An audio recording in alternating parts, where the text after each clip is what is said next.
Secretary General of Kenya Federation of Labour was able to negotiate on behalf of dock workers and won them 33% pay increase in 1975 during the dock workers union strike.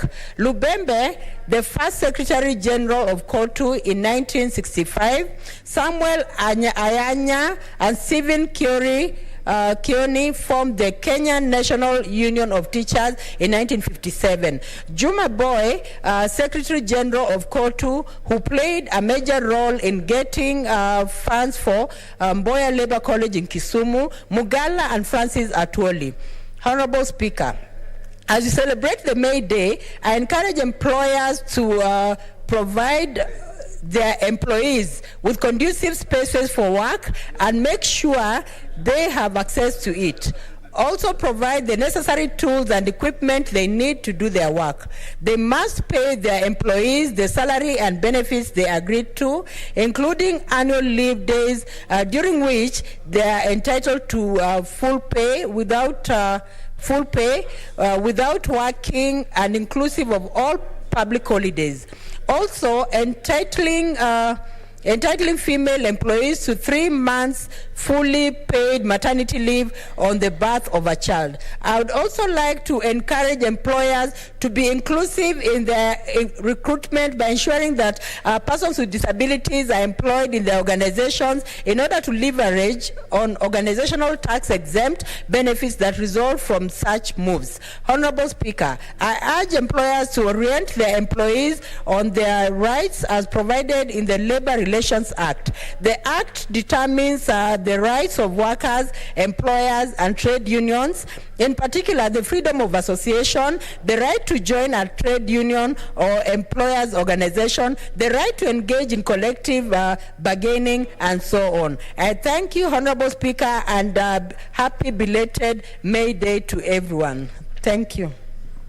Senator Cherargei, you wanted to contribute to this? Okay.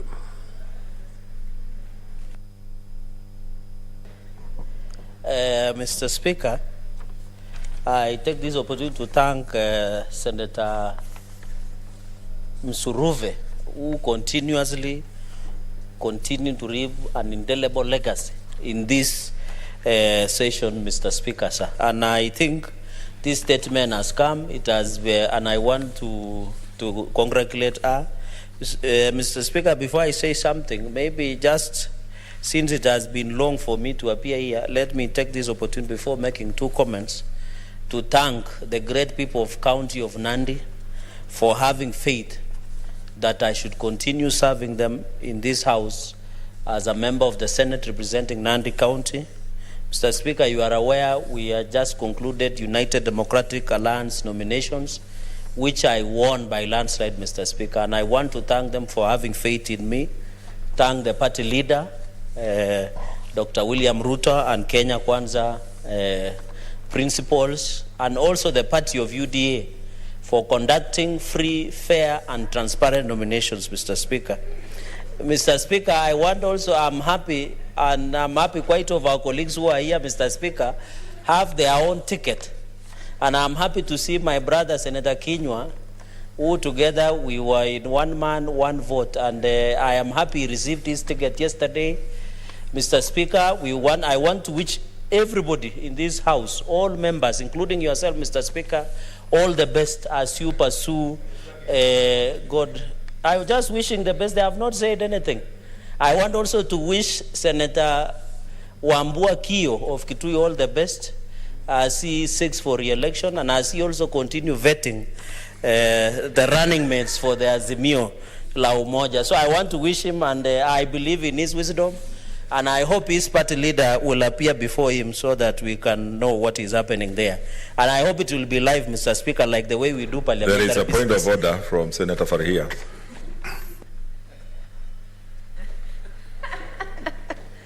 I just wanted to inform my colleague that that requirement has since been dropped. I don't know whether you are in sync with what's going on. and number 2, his party leader has been proposed by KANU. So I think there is headways for him. There's a Senator Wambua. No, is ahead of you. Then I give you a chance. Then Senator Mboya.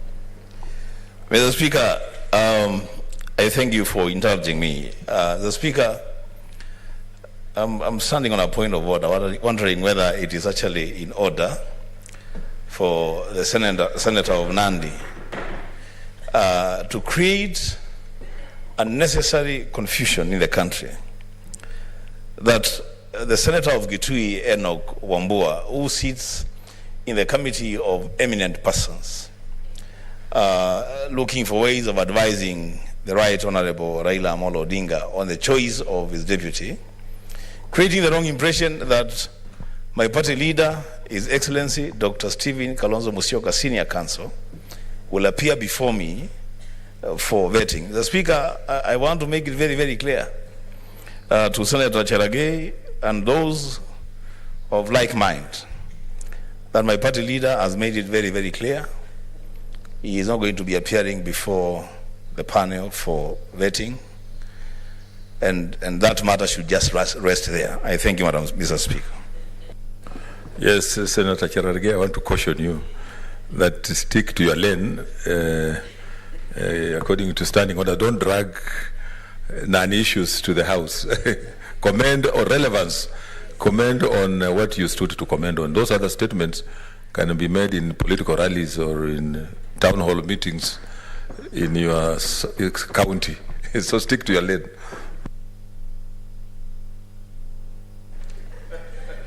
Thank you, Mr. Speaker. But you know, Stephen Kalonzo Musyoka is the senior counsel, and he's a man we respect because he's my senior. In fact, I'm supposed even to go before him.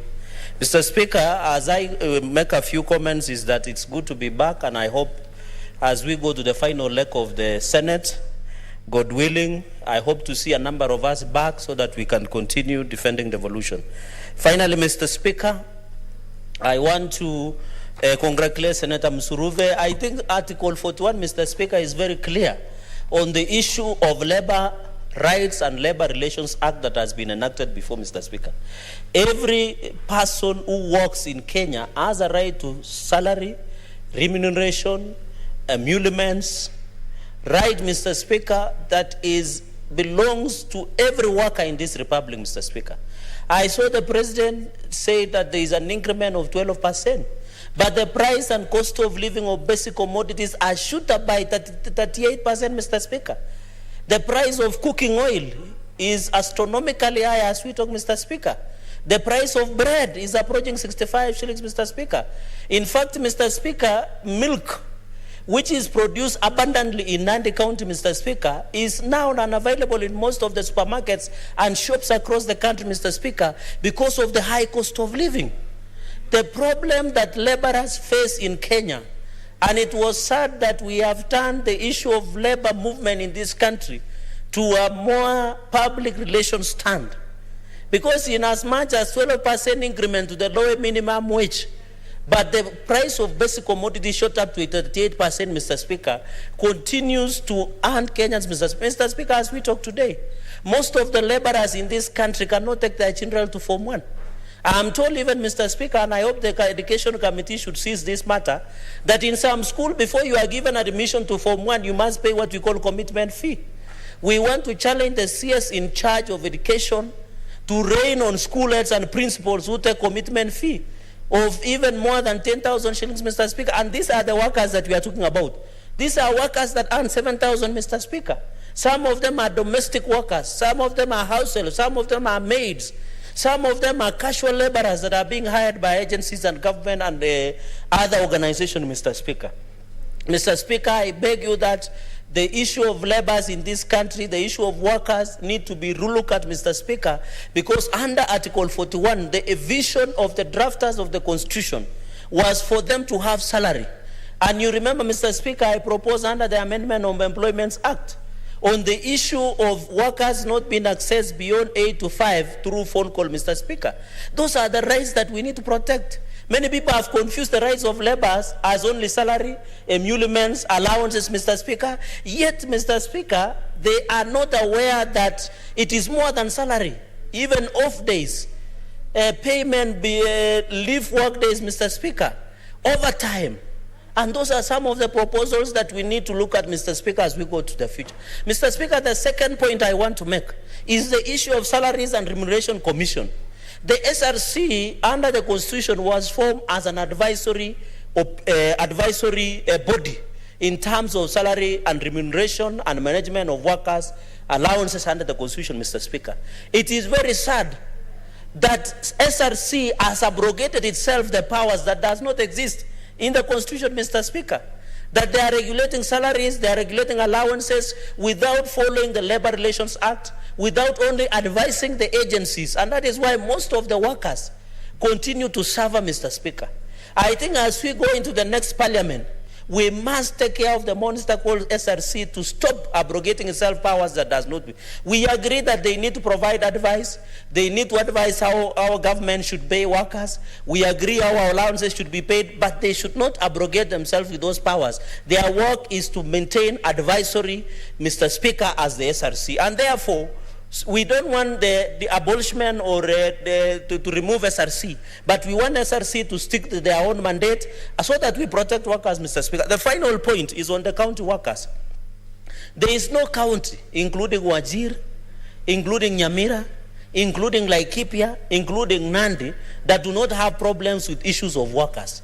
If it is not late payment, even including Bungoma, even including in Vihiga, even including Kitui, everywhere you go, Mr. Speaker, even as we campaign, the only problem county workers face, even including Nandi, is the late payment of their salary.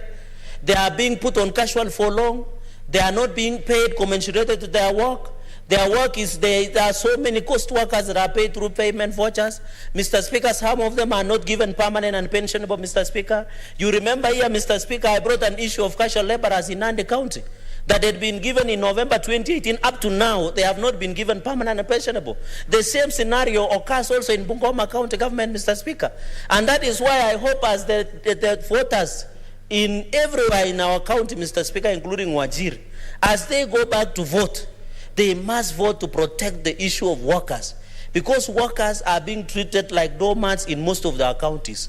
They don't have access to the better remuneration. Even, Mr. Speaker, I was shocked, even in Nandi, for example, the county government has not paid statutory deduction. They don't remit the NHIF. So you find county staff going to seek medical attention, either in Eldoret or in Kapsabet or in Nandi Hills or in Kaptumo.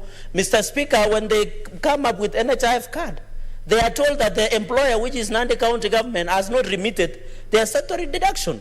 Mr. Speaker, we must agree to address this issue, and it is not only in Nandi, it is across most of the counties, Mr. Speaker. And therefore, even as we celebrate, Mr. Speaker, the issue of Labor Day and the issue of May Day and the rights for workers, we must, as a Senate going into the future, whether will be our legacy or the future of the Senate, Mr. Speaker, and I'm happy a number of my colleagues who are sitting here today, God willing, most of them will sit in the next third Senate, Mr. Speaker. We must see how we can fix the issues of county workers, not only in Nandi, but across 47 county governments. Mr. Speaker, I congratulate Senator Msuruve and wish her well, and also say that she has left indelible ink on the issue of legacy that have been going, Mr. Speaker.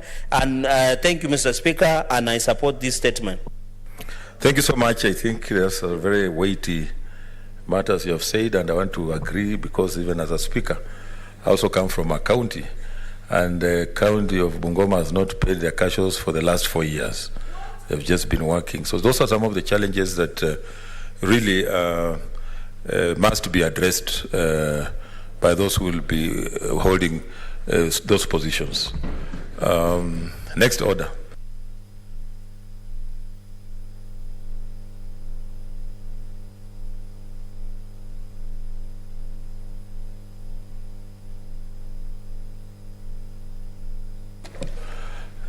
Okay, next order. Statements. And let's start with Senator Musuruve, Standing Committee on Education. No?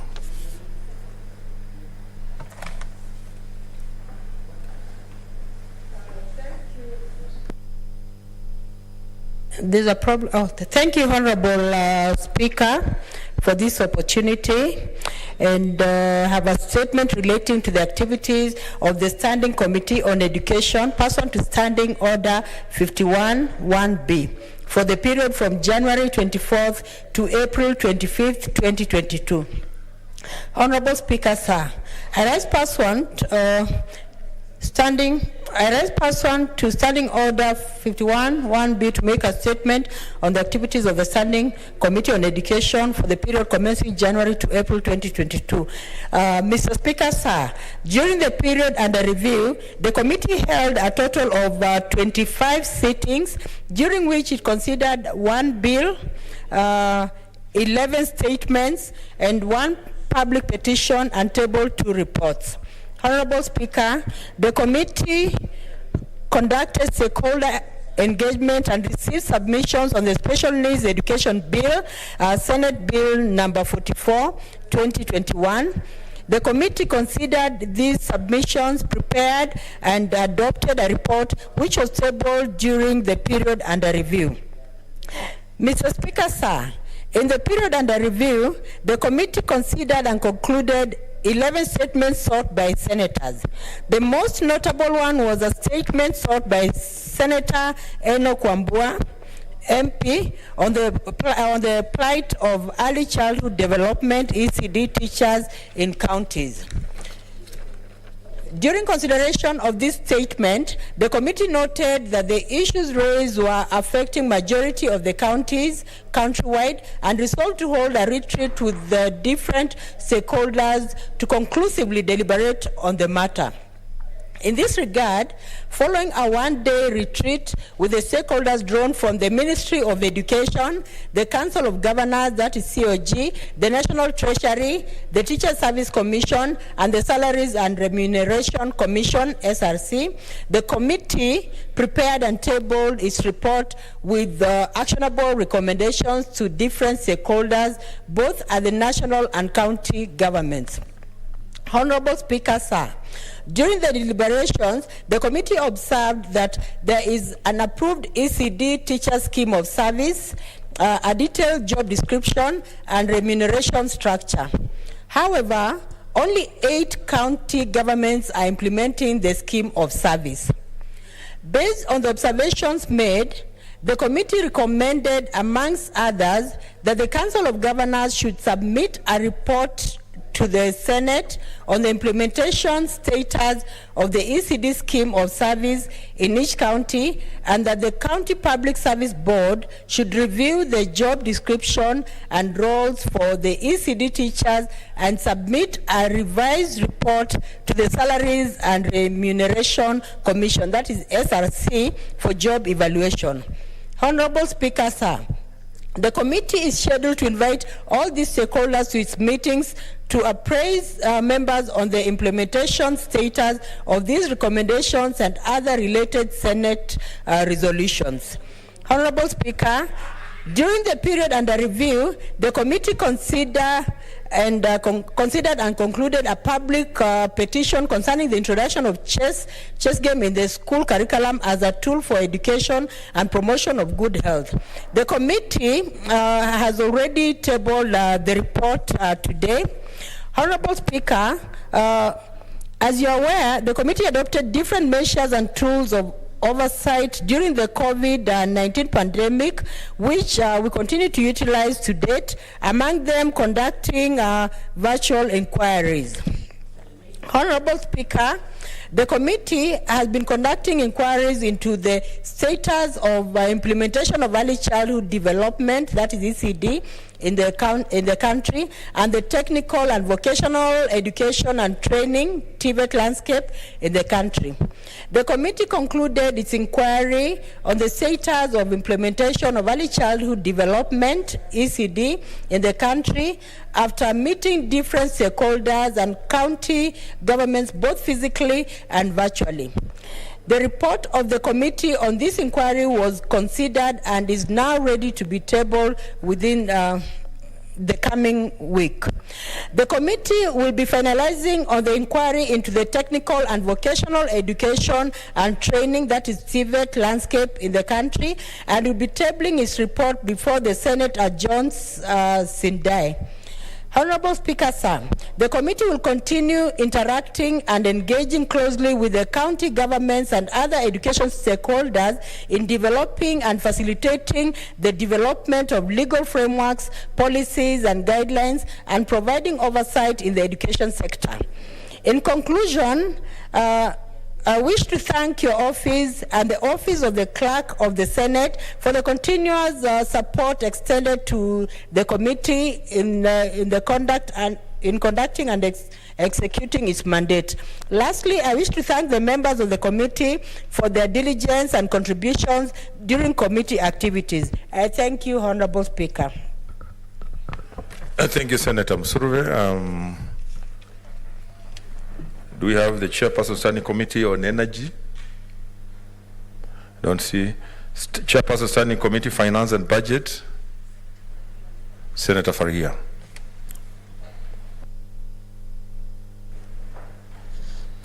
Thank you, Mr. Speaker. I rise pursuant to Standing Order 51(1)(b) of the Senate Standing Orders to make a statement on the activities of Standing Committee on Finance and Budget for the period commencing 8th February to 30th April.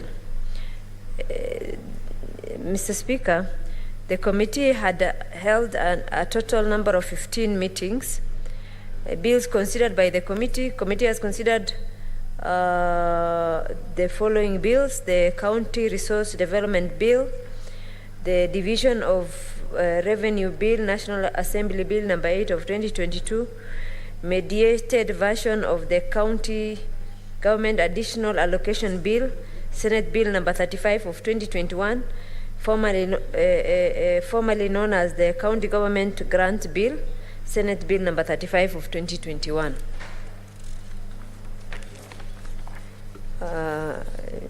The committee is currently considering the Public Procurement and Asset Disposal Amendment Bill, National Assembly Bill number 32 of 2021, the County Allocation of Revenue Bill, Senate Bill number 1 of 2022.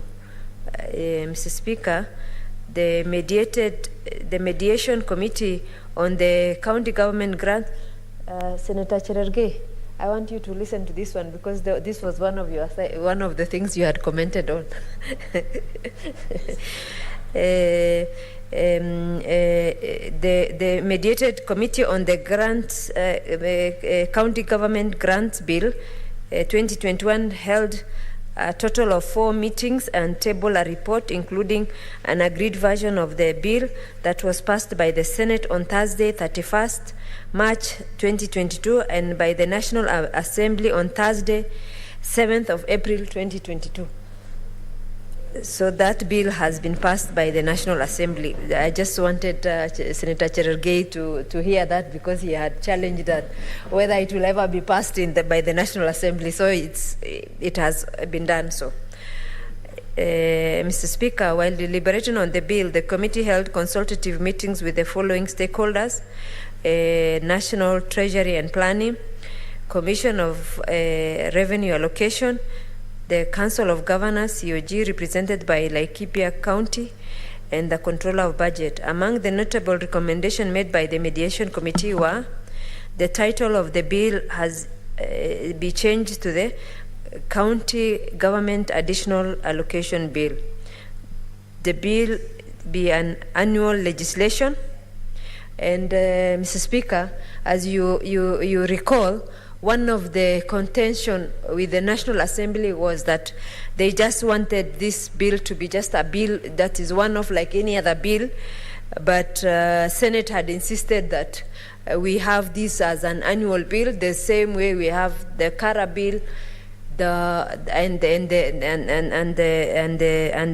other one of revenue, division of revenue, because grants come on an annual basis, and there has to be a budget where the Senate could follow up in terms of what stage are we at the implementation of these grants, and the oversight of the Senate was critical, which had the amendment of the National Assembly been accepted, that would not have been possible, Mr. Speaker, because it was going to be allocated to different ministries, and that was the end of the story. So it was up to us.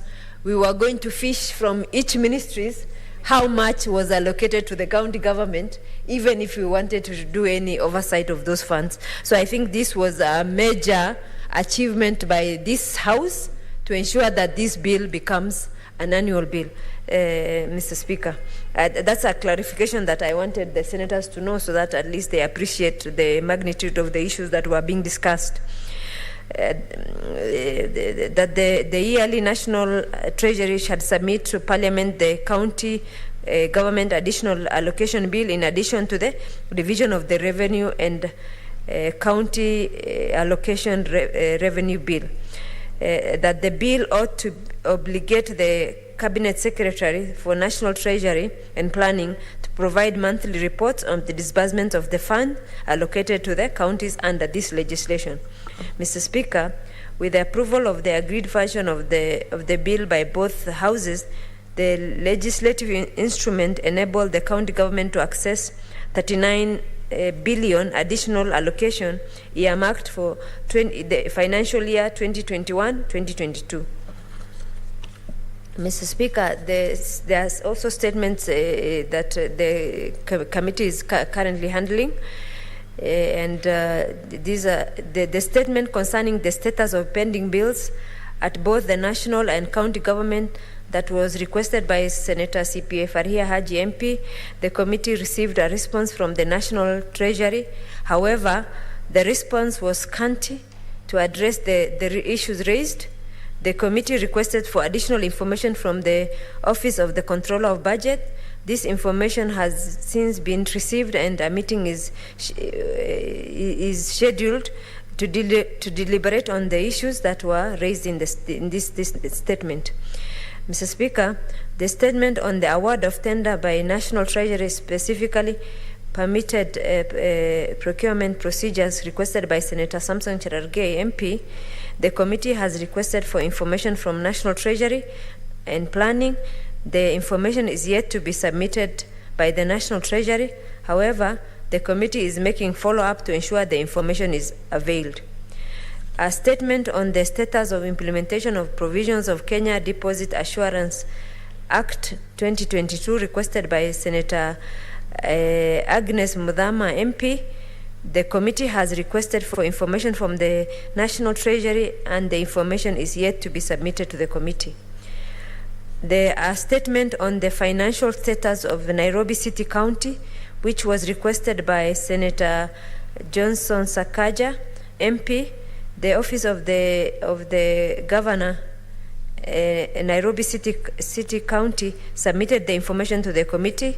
The committee will schedule a meeting with the senator to deliberate on the responses received concerning the statement. Another statement that was requested by Senator Johnson Sakaja MP on the operations of Intelligence and Strategic Operations, ISO, Department of the Kenya Revenue Authority, KRA, response to the issues that were raised in the statement. The committee will schedule a meeting with the senator to deliberate on the response received. Mr. Speaker, statement that was requested by Senator Millicent Omanga MP concerning the allegation of unsettled statutory bill deduction for the staff of Nairobi City County. The committee invited the governor for the first meeting on 10th of March to provide information on the statement. The governor failed to attend the meeting and also failed to comply with the committee's request to provide information on the issues that were raised by the statement. The committee extended a second invitation to the governor that was slated for 24th March 2022. The Office of the Governor informed the committee that due to unavoidable circumstances, the governor could not be able to attend the meeting. The governor requested to reschedule the meeting to 14th April 2022. The committee, however, resolved to invite the governor on 28th of April to shed light on the issues at hand. A statement regarding the efficacy of IFMIS to the county government operations requested by Senator Petronila Lokori-Owere, the committee considered response from the National Treasury and found it unsatisfactory. The committee resolved to extensively interrogate this matter. The committee has held meetings with the Controller of Budget, Council of Governors, Auditor General, the Governor of the Central Bank, the Institute of Certified Public Accountant of Kenya, ISPAC, who are the regular users of the system. The committee is scheduled to hold a meeting with the National Treasury and the Ministry of ICT and table a detailed report to the Senate.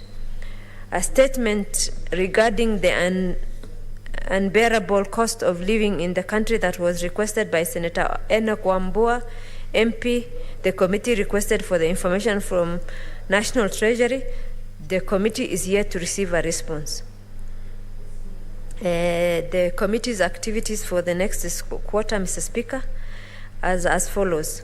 Consider the Public Procurement Asset Disposal Amendment Bill, National Assembly Bill number 32 of 2021.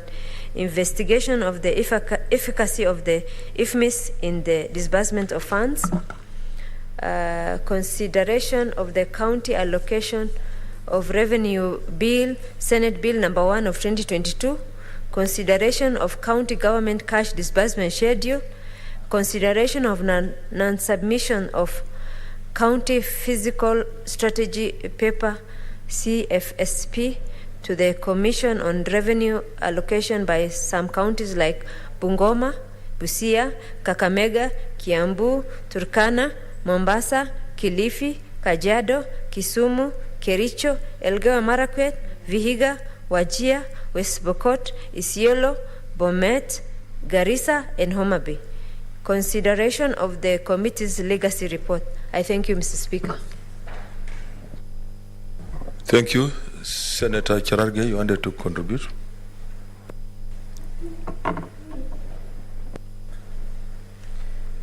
Thank you, Mr. Speaker. I want to thank the Deputy Chief Whip and de facto Whip, Senator Faria, for that elaborate statement on behalf of Finance and Budget.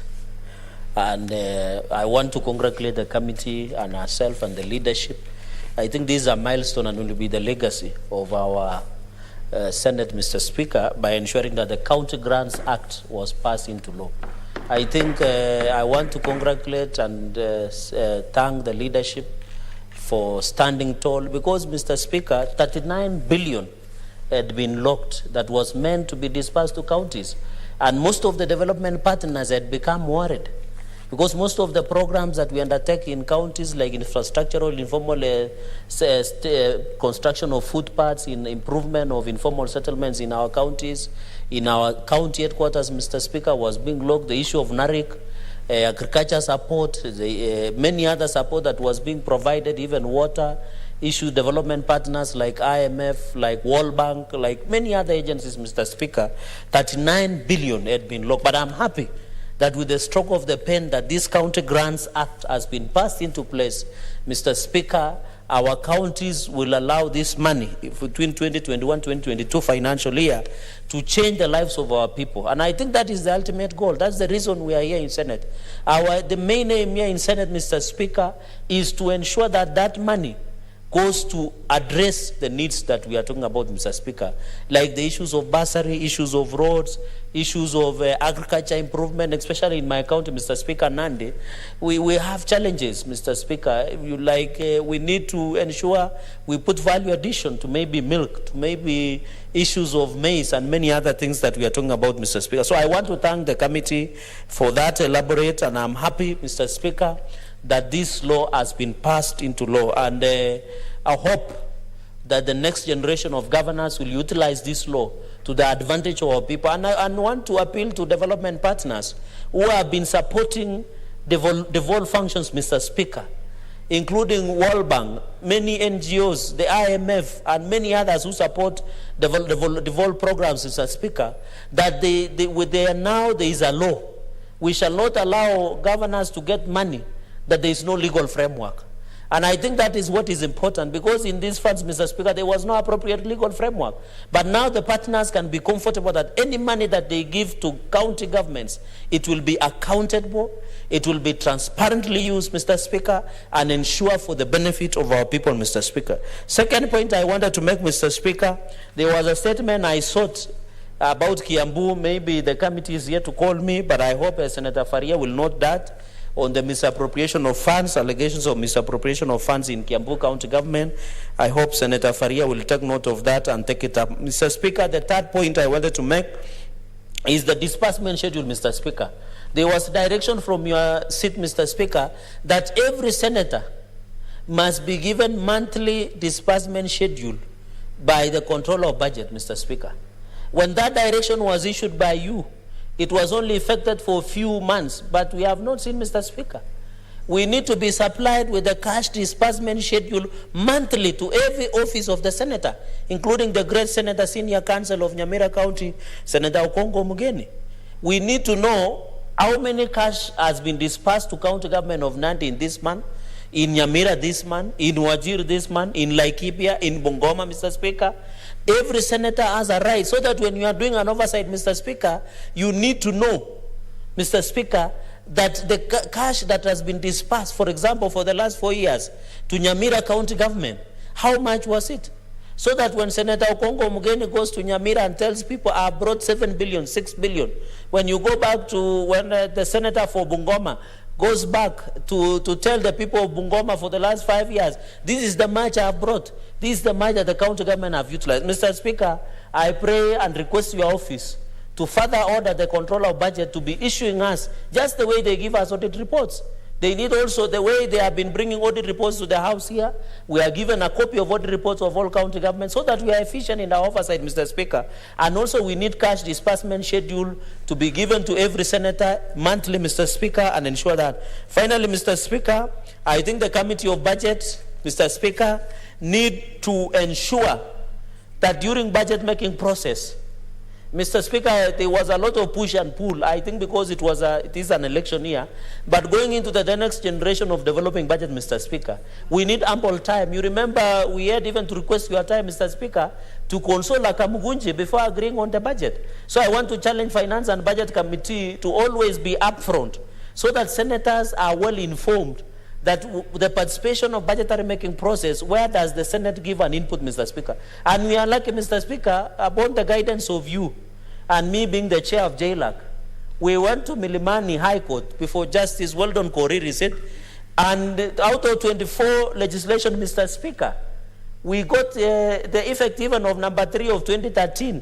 They were the division of revenue. In fact, the people who are naysayers, the narcissists, the people who opposed devolution, Mr. Speaker, had wanted us not to participate in division of revenue. And I want to thank Senator Okongo Mugeni because he was among the gallant members of this House who went to Supreme Court to argue on that case, Mr. Speaker. And therefore, I challenge the Senate Business Cabinet, the Committee on Finance and Budget. They have done a commendable job, but those are a few comments that I can make, and congratulate the committee and wish well the committee and ensure, Mr. Speaker, all the remaining statements. I don't know what we will do because I know in June we are supposed to adjourn for the final general elections. I hope the statements that are pending, Mr. Speaker, if there is a way we can ensure these statements are being dealt with before we go to the long recess and allow the third generation of Senate to come in place can be dealt with. So I congratulate and thank you, Mr. Speaker. Thank you so much. I think you raised an important point addressed to the control of budget. I think it's very, very important for purposes of oversight, just like I did mention last time, that the senators get the disbursement schedule so that they are able to monitor how much money has gone to the counties, and so that the governors can then be held accountable for the cash that has gone there. Because sometimes we get a lot of conflicting statements out there in Barasas where they're telling people we have not received any money, and yet money has gone and the Mwananchi has no way of finding out whether money has gone there or not. And those who can do that is this Senate, and that's why we're insisting that a report, a disbursement schedule be given every month to the senators to be able to monitor and know where the cash is going. The chairperson standing committee on health and ICT have requested that we defer their statements, and therefore the next statement is by the chairperson standing committee on justice, legal affairs and human rights, Senator Morgan.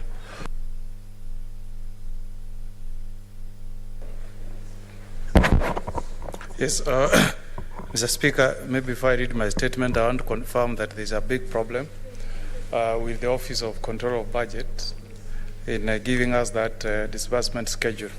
I can be on record, Mr. Speaker, that in Nyamira, my office manager was in that office last week on Friday. We asked for the disbursement schedule. We didn't get it. And it was there this morning. We are yet to get it. And Mr. Speaker, we have a big problem in Nyamira because the governor of Nyamira, His Excellency Amos Nyaribo, has been giving excuses that he's not able to give out money for bursaries to our poor and deserving students because he has not received money from the authority from the Office of the Control of Budget. Likewise, Mr. Speaker, as I speak, it's very unfortunate again that in my county of Nyamira, ECD teachers have again gone for several months without salary, and those whose contracts came to an end have not been paid their gratuity. So there is a big problem, and I agree with Senator Cherage that we'll do our oversight role effectively if the Office of Control of Budget can be giving these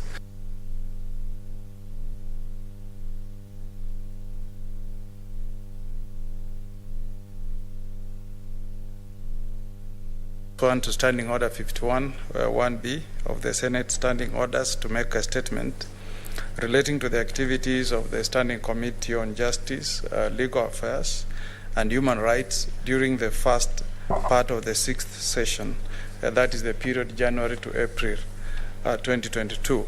Honorable Speaker, the Standing Committee on Justice, Legal Affairs and Human Rights is established under Standing Order 218-3 of the Standing Orders and is mandated to, among others, consider all matters relating to constitutional affairs, the organization and administration of law and justice, elections, promotion of principles of leadership, ethics and integrity, agreements, treaties and conventions, and implementation of the provisions of the Constitution on human rights.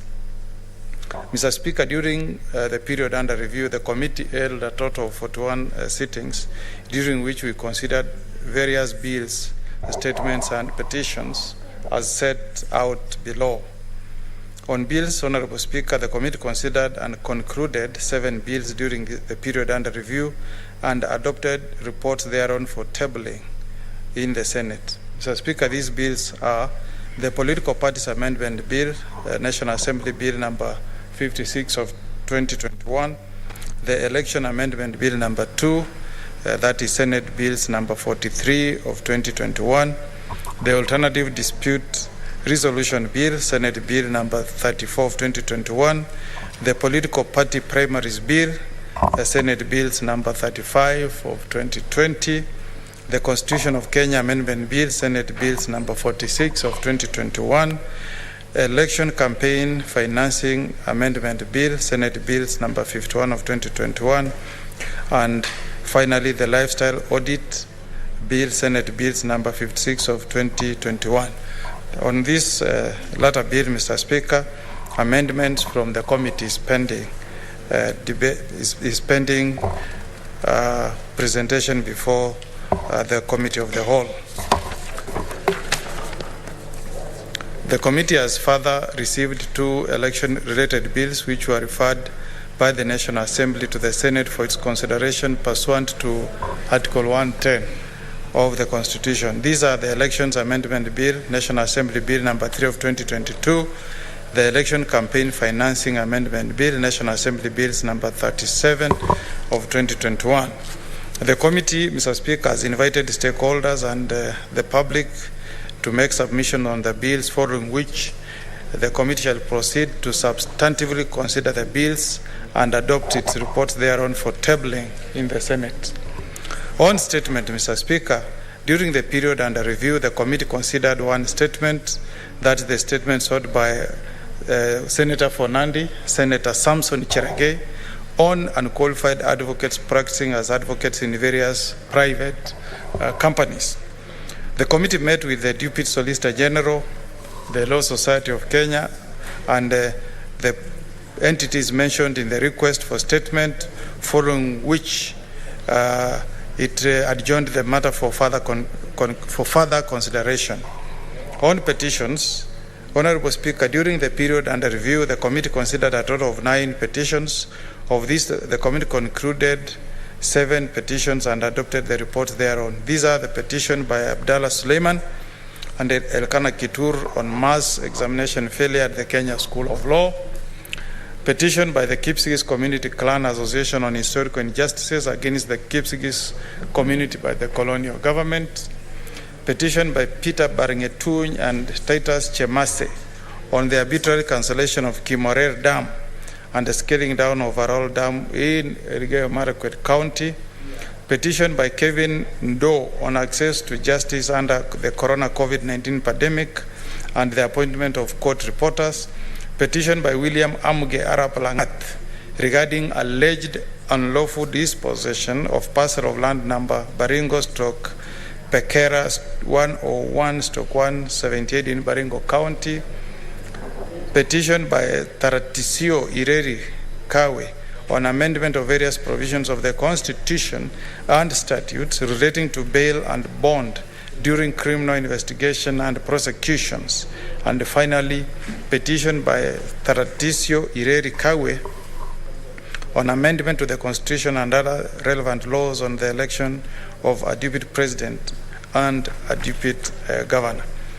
Mr. Speaker, that leaves 2 petitions pending before the committee, which we intend to finalize on and the table reports later in this month. These petitions are petitioned by Reuben Kibegwa Mageuzi on alleged corruption and mismanagement in the Nyamira County government. The other one, Mr. Speaker, is a petition by Kimutai Arab Chelule and others on the ownership and status of parcel of land number 3977 and 3978 located at the boundary of Kericho and Kisumu counties. Finally, Mr. Speaker, on the litigation handled by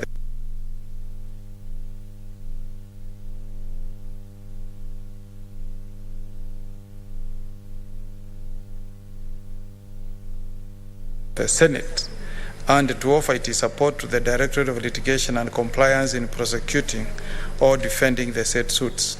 Of note, Mr. Speaker, is Supreme Court petition number 19 in bracket E027 of 2021, the Senate of the Republic of Kenya and others versus the Speaker of the National Assembly, where the Senate has appealed the Court of Appeal judgment to the Supreme Court on the procedure for consideration of bills concerning counties. Mr. Speaker, the legal team representing the Senate has continued to appear before the Supreme Court, and we did appear on the 1st of February 2022, on the 9th of March 2022, and today for mention and taking directions from the Supreme Court. The matter is slated for further mention, Mr. Speaker, on the 23rd of May 2022.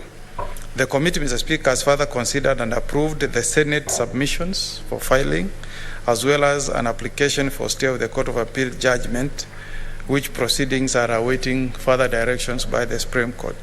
The committee also continues to monitor the cross appeal filed by the National Assembly at the High Court, being High Court petition number 284 of 2019. In conclusion, Mr. Speaker,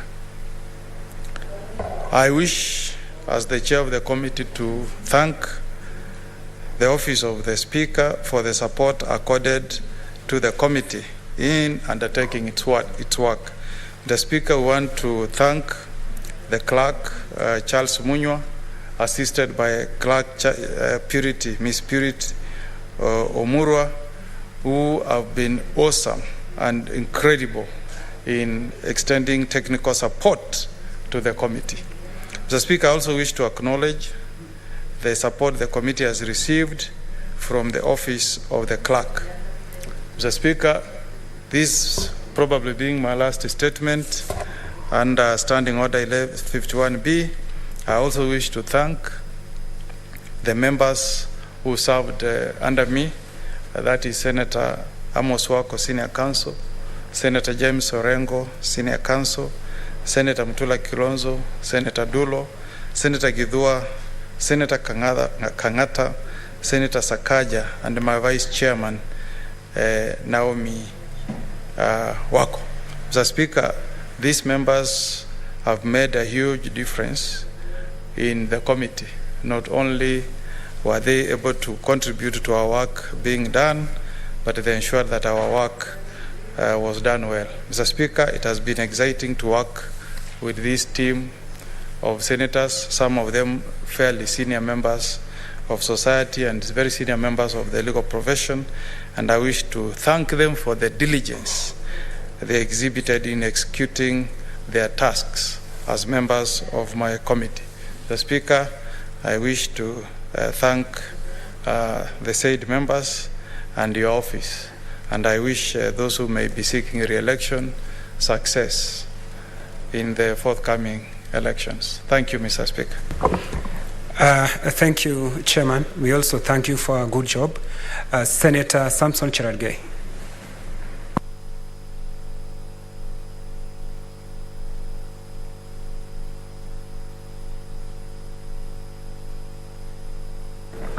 Thank you, Mr. Speaker. I want to congratulate my friend and my senior in the profession, Senior Counsel Okongo Mugeni, and I hope to see him again in the third generation of Senate in the next few months, continuing giving that experience, that guidance to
Zinga. Full stop. Don't allow dad to drink again. Wewe umekuja juzi tu. Relax. And know your place. Sijui kama ni Mungu ana replace Joyce na huyu kijana. Huyo kijana yake hapati chochote hapa. Hakikisha umemwambia akasikia. Mama Jane, mtafanywa DNA ama mtaconfirm aje? Hakuna haja. Of course, but why now? As in mbono kukuja last year but one. Mimi na umri wangu huu, yale mambo ananipitisha. I'm too old for this, Christine. 1 week is not enough. 2 months. 2 months tutajuana. You will know me better and I will know you very good. Huku si kwako. Udaku haipendi uzembe. Kabla ujiaibishe, chunguza kwanza. Alikuwa anatoka wapi?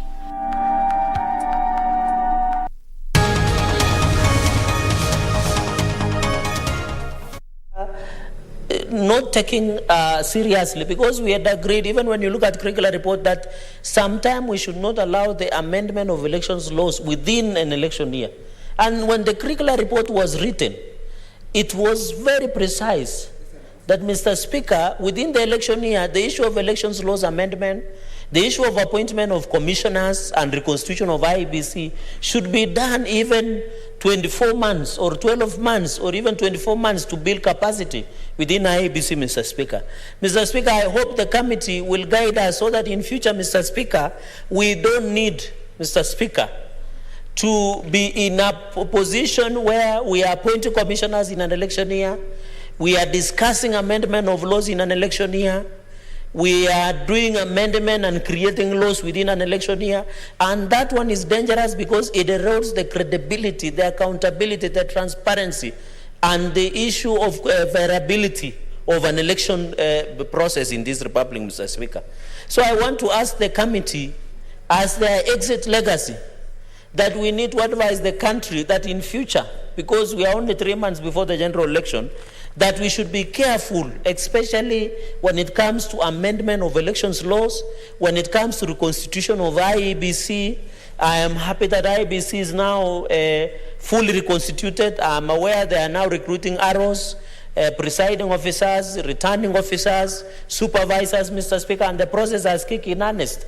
I wish some of these amendments to elections laws should be done outside or even 1 year before the general election. The commissioner should be appointed 24 months before general election so that they can also have an opportunity. Mr. Speaker, you remember in 2017, some of the commissioners were appointed months before the general election. So the question should be, how can a commissioner build capacity to understand the workings of IEBC? How do we familiarize ourselves with the systems? If, for example, that commissioner is not familiarizing with the electoral matters or even has not practiced within the election period, Mr. Speaker. Mr. Speaker, finally, the second and final point is on the issue of, I'm happy when the committee came to Kericho, the committee, because they had brought a historical injustice petition from Nandi, the committee found it wise that I joined them when they were in Kericho. And I'm happy a contingent, a serious team of lawyers led by the chair, Senator Okongo Mugeni. And I want to inform the chair that the issue of Kericho, land historical injustices, has gotten the attention of the Prince of the UK. And you saw it was reported even in the UK newspapers that that matter is now being seized by the British government. I hope the people of Kericho, who suffered through displacement, the taking of their lands to build many tea estates within Kericho County, Mr. Speaker, will one day have a compensation just like Mau Mau. I pray one day that the Talai, who are displaced also, because Senator Omogeni was able to learn, Mr. Speaker, when you were in Kericho, that the Talai in Kericho and Talai in Nandi are the same. It was just being displaced during colonization period. And I hope when compensation comes to the people who are affected by land displacement in Kericho County, and also people like the Talai of Nandi will have an opportunity, and people who have their land has been taken in Nandi and Kericho. But I'm happy the issue of Kericho has gotten the attention of the British government, and this issue of Kericho, where we went to listen in Kericho town on the issue of land historical injustice, I'm happy that one day this matter shall be resolved once and for all and ensure the people of Kericho County can once for all. We don't want, by the way, Mr. Speaker, as I conclude, we are not saying that when the compensation of land in Kericho is that you go and subdivide all the tea estates. No. Let compensation be done. Let the tea estate continue existing, but to benefit the people of Nandi and Kericho, because Kericho and Nandi suffer from same problems of land historical injustices. And I want to appeal to the committee that their exit legacy report, you must make an exit report on how we can handle issues of land historical injustices once and for all. We don't want it to be a campaign tool, Mr. Speaker. We want it to be resolved once and for all, Mr. Speaker. And therefore, Mr. Speaker, the issue of that one and also the statements, I think they have handled very well. I want to thank the committee. It is a very important committee. Mr. Speaker, I wanted to comment something. I don't want to delve on the issue that is before Court of Appeal.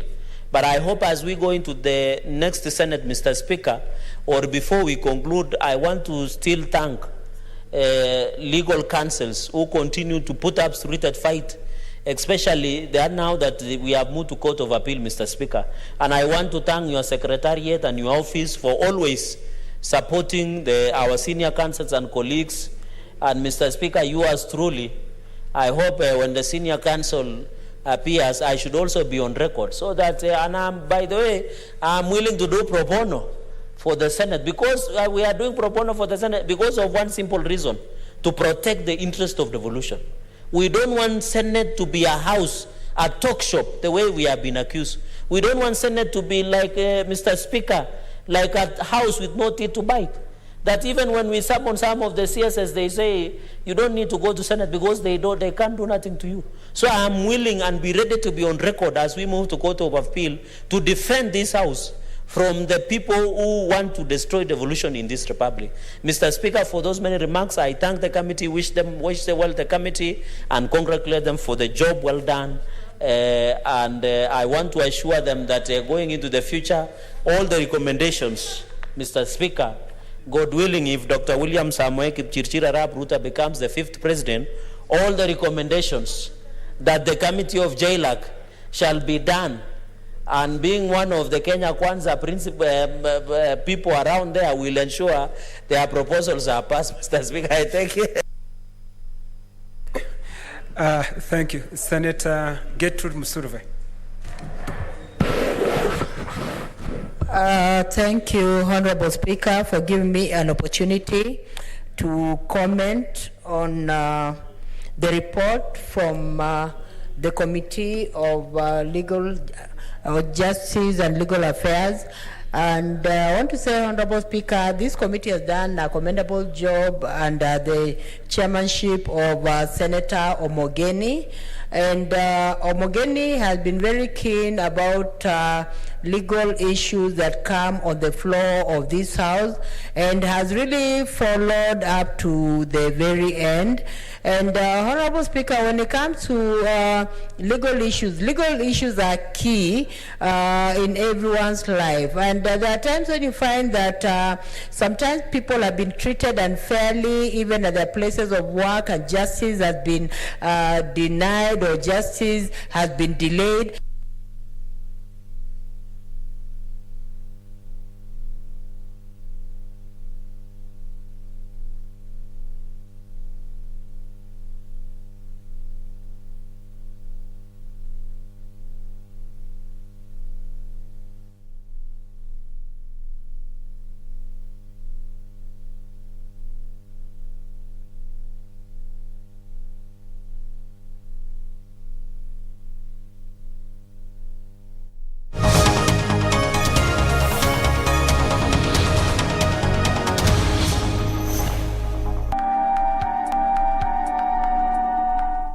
Zinga. Full stop. Don't allow dad to drink again.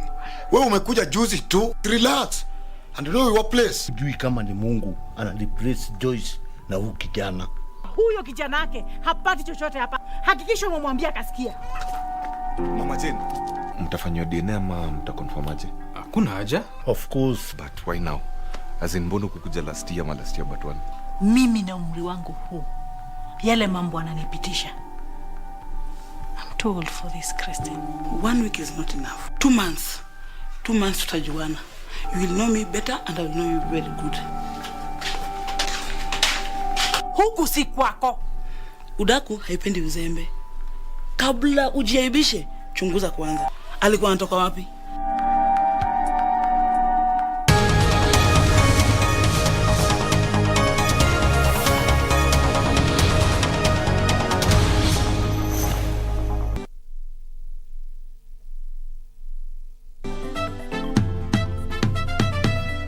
Does this mean you are now seeing eye to eye? Tito, what kind of a question is that? Si wanaonana macho kwa macho. Class, I want to say that Mr. Fritsch and I, we have decided to put our differences aside. You want to be what? Campaign manager. You messed me in my dream. You want to mess me again? Stupid. Kinyanju niko very fresh. Wacha nikwambie Kinyanju. Unajua umoja ni nguvu, utengana ni utaifa.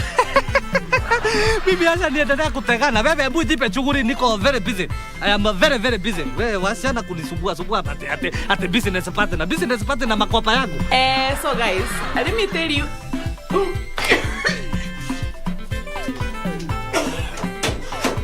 Classmate.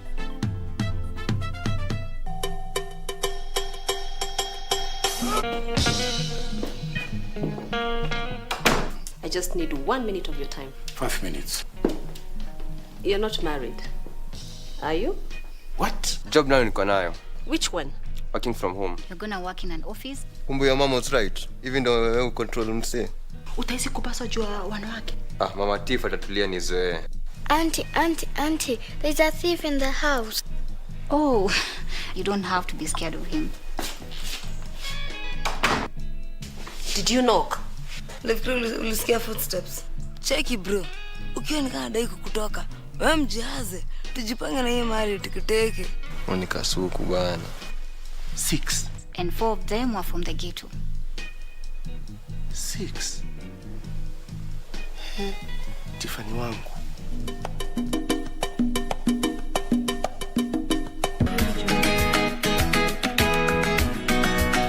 Sasa wewe sijui Jack wako sijui ndio Yusuf wako ndio anafanya usiwe na amani.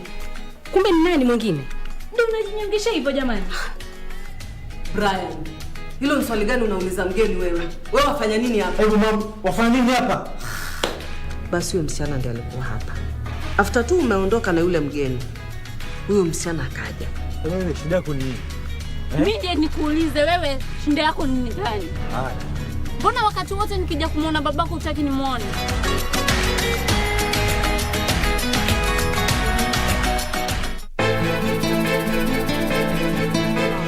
Kwa mgeni wako. Kwa ufupi hawa ni watu wangu mimi. Mzee, you can call it kahindi, kahi.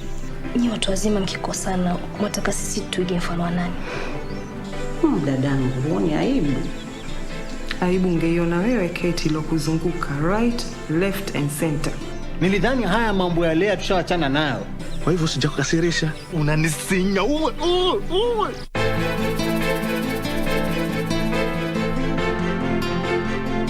Los éramos los que éramos ayer y los que seremos. Gonzalo, wouldn't it be better to end the whole thing once and for all? No. I don't know how he got to the hospital. So, you don't know how he found out? No, I don't know. Nothing. One of the partners of my father was from there. That's him. Yes, that's him. Edgar Almonte Esquero. I'm very sure. Yes. Julieta. Mr. Adrian, there's someone to see you. See me? Who? Yes. It's me. I don't like to keep on having debts. You still have a debt with me. You said that you owe me one, right?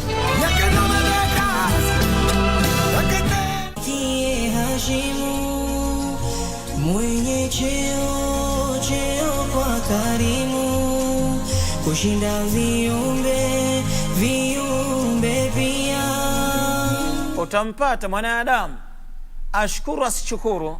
Mwenyezi Mungu amempatia nywele, amempatia mikono, amempatia macho, amempatia yani vitu vingi, so many things Allah amempatia free of charge. Yeyote ambaye anataka kulima na kuchuma ndani ya mwezi mtukufu wa Ramadhani, basi ajikurubisha na maamrisho ya Allah subhanahu wa ta'ala na aepukane na makatazo ya Allah subhanahu wa ta'ala.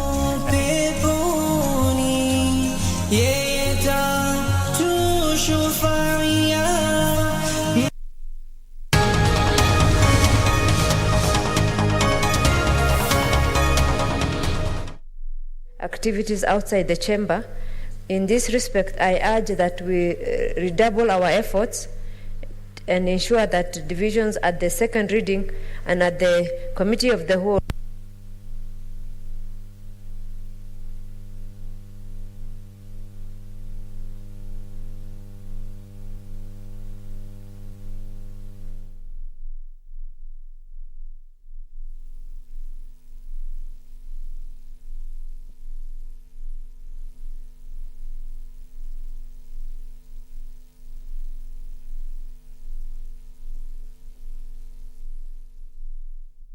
Thank you, and hereby lay the statement on the table of the Senate. Thank you, Mr. Speaker.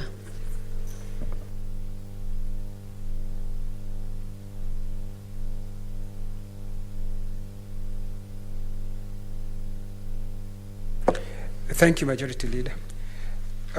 Honorable Senators, order number 8, 9, 10, 11, 12, 13, 14, and 15 are in the second reading.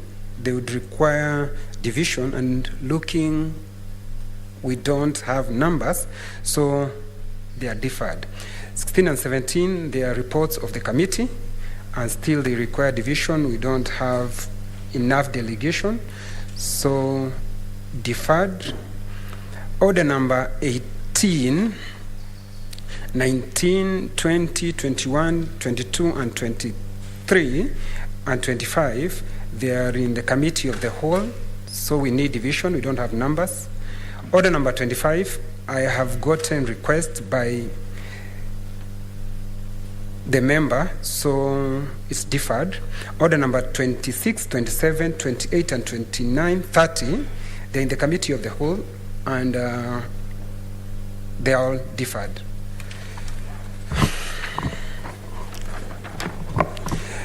Honorable Senators, there being no other business on the order paper, the Senate stands adjourned until Tuesday, 10th May 2022 at 2:30.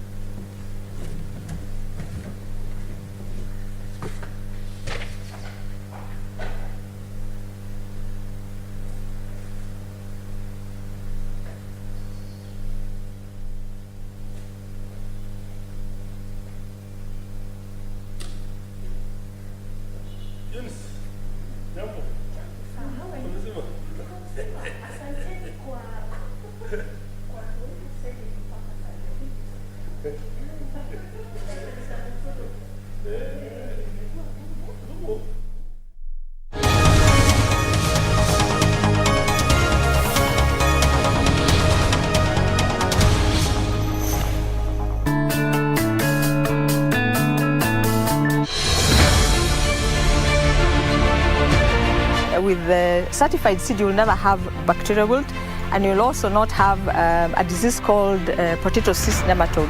Bibi hasa yenye tulitoa hapa tuliletewa na director wetu, ili kufanya kazi mzuri sana. Tutasaidia serikali kwa kupunguza ajali. Naona kama nchi yetu haitakuwa na shida ya chakula. Yote haya kwenye KBC Channel 1.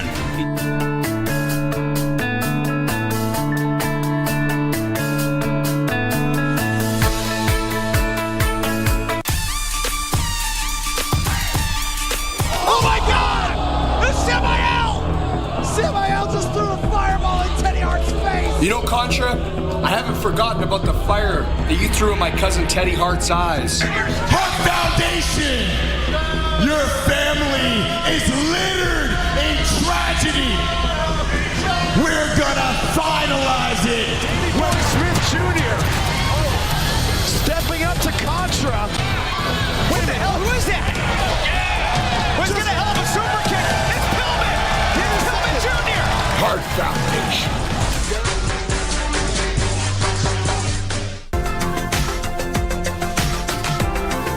We speak with cancer survivors who will help us unpack the whole issue of the gap in caring for cancer patients in Kenya. At this point, because of the swelling and everything, the only solution is amputation. I could go to the bathroom when I'm showering and I look at myself, I have two breasts, but then I imagine sooner or later I'll not be having one. My mom was ailing from throat cancer. So at least you are aware that cancer exists. Yes. Yeah. And what we had seen from our mom, I think I was not ready for it.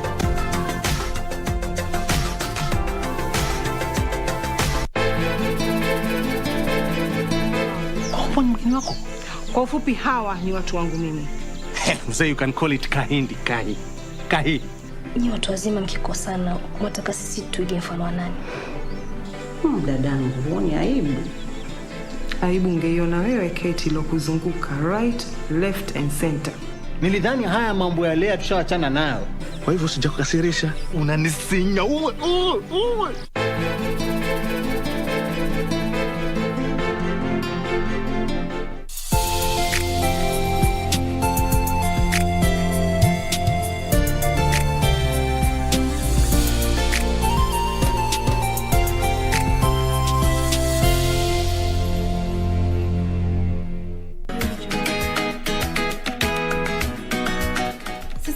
Jack wako sijui ndio Yusuf wako ndio anafanya usiwe na amani.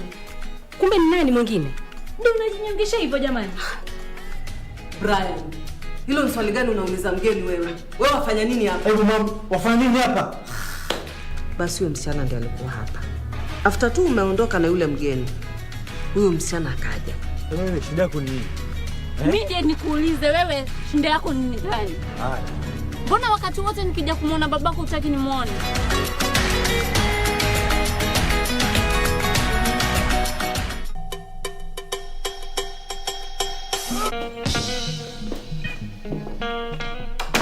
I just need 1 minute of your time.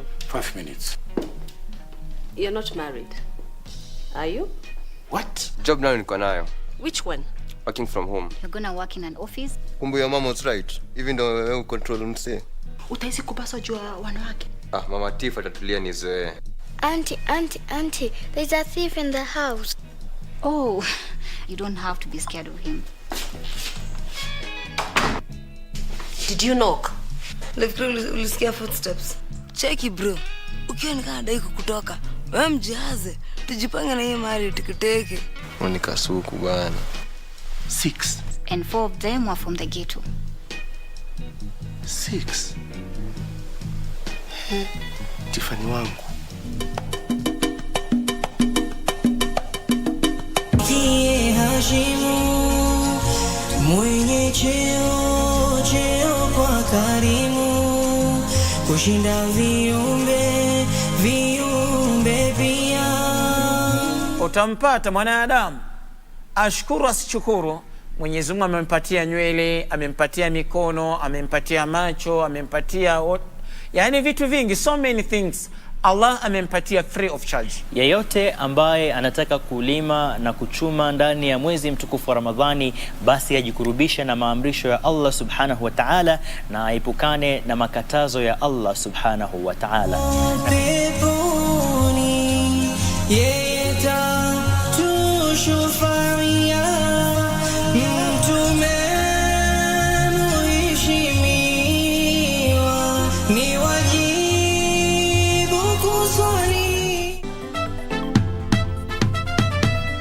Does this mean you are now seeing eye to eye? Tito, what kind of question is that? Si wanaonana macho kwa macho. Class, I want to say that Mr. Fridge and I, we have decided to put our differences aside. You want to be one campaign manager? You messed me in my dream. You want to mess me again? Stupid. Kinyanju niko very fresh. Wacha nikwambie Kinyanju. Unajua umoja ni nguvu, utengana ni utaifa. Bibi acha niendelea kutegana. Wewe hebu jipe shughuli, niko very busy. I am very busy. Wewe wasiana kunisumbua ate business partner na makopa yangu. So guys, let me tell you.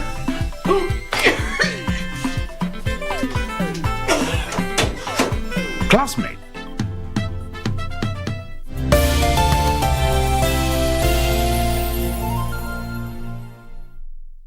The 3 years and later merged with KANU in 1960. Mboya became the first Secretary General of KANU. In 1962, Mboya attended the Second Lancaster House Conference. The conference was to draft a constitution for independent Kenya. He was appointed to chair the committee in charge of drafting KANU's view at the conference. He served in the cabinet in 1962 when he was appointed Minister for Labour in the coalition government of KANU and KADU.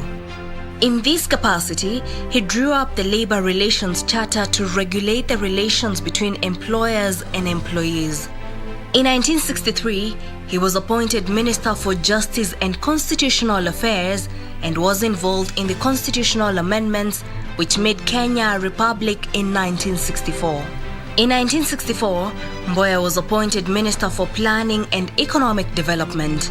He drafted and published the sessional paper number 10 of 1965 on African socialism and its application to planning in Kenya, which was the basis of Kenya's economic development.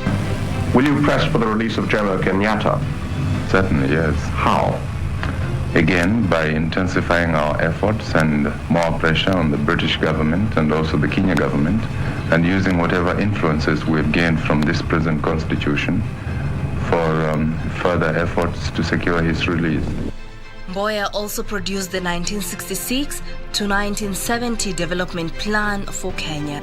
As Secretary General of KANU, Mboya organized the Limuru Conference of March 1966, which resolved the conflict between radicals and moderates in KANU through fresh elections in the party.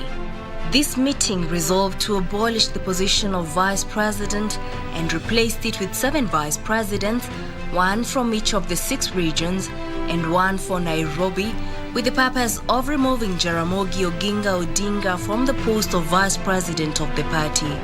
Mboya is known for organizing the famous student airlift, which boosted education in Kenya through his contact with John F. Kennedy, who later became the US president. In 1963, he published an autobiography, Freedom and After, in which he expressed great optimism for the future of Kenya. On 5th July 1969, Tom Mboya was shot dead outside a chemist on Nairobi's Government Road, now Moi Avenue.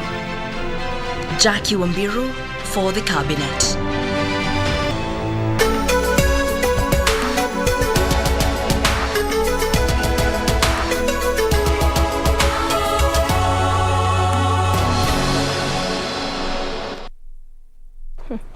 Na hujambo mtazamaji popote pale ulipo, karibu sana kwenye kipindi cha Kurunzi Mashinani, ambapo tunazidi tu kukupasha baadhi ya taarifa kabla ya kuletea taarifa kuu ambazo utakuwa unazipata kwa kina mwendo wa saa 1 na vile saa 3. Lakini kwa sasa kunazo tu baadhi ya taarifa ambazo tumekuandalia, hivyo basi na kusihi uungane nasi hadi tamati.